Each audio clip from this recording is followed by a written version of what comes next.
When Ricardo was 10, he had an accident while jumping over a fence.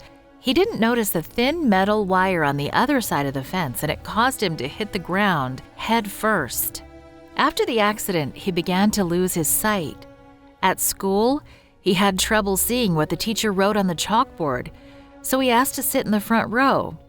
After a while, he couldn't even see from there. Finally, the teacher sent him home, saying the school could not teach a blind boy. Ricardo's parents took him to many doctors, but none could help him. They said he would never see again. Ricardo was very sad.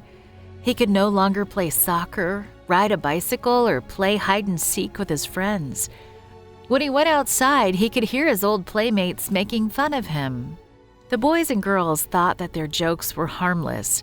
They didn't know that their words were hurting Ricardo. He felt hopeless.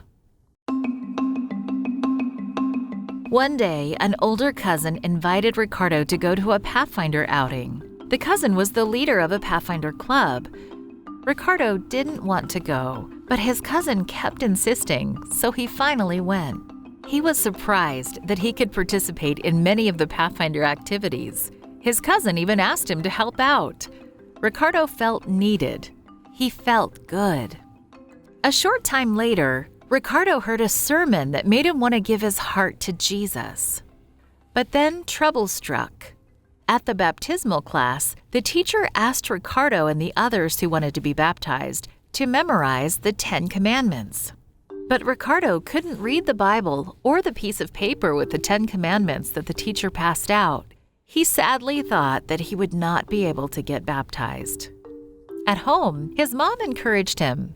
"God willing, you will get baptized," she said. During the week, his older sister read the 10 Commandments out loud to Ricardo. She read them again and again so he could memorize them. On Friday, everyone who wanted to be baptized gathered at the church. "Who will be the first to recite the 10 Commandments?" a church elder asked. No one else volunteered, so Ricardo raised his hand. He recited all 10 perfectly. The elder was amazed and shook his hand. Turning to the others, he asked, "Who will recite like Ricardo?" The next day, on Sabbath, everyone was baptized, including Ricardo.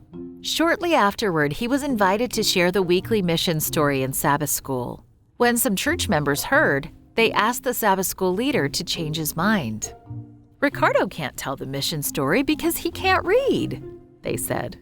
The Sabbath school leader gently touched Ricardo on the shoulder. "Do you hear what they are saying?" he asked. Ricardo nodded. "Show everyone what you are able to do," he said. "Prepare to tell the story next Sabbath." Ricardo's sister read the mission story to him from the Mission Quarterly, and he easily memorized it. On Sabbath, Ricardo told the story from beginning to end.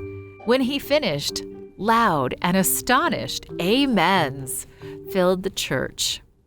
Today, Ricardo is a 25-year-old university student and is preparing to become a pastor.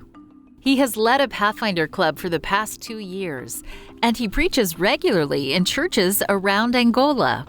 Dozens of people have been baptized after hearing his sermons. Your generous offering will help build a school in Ricardo's hometown of Luanda, Angola.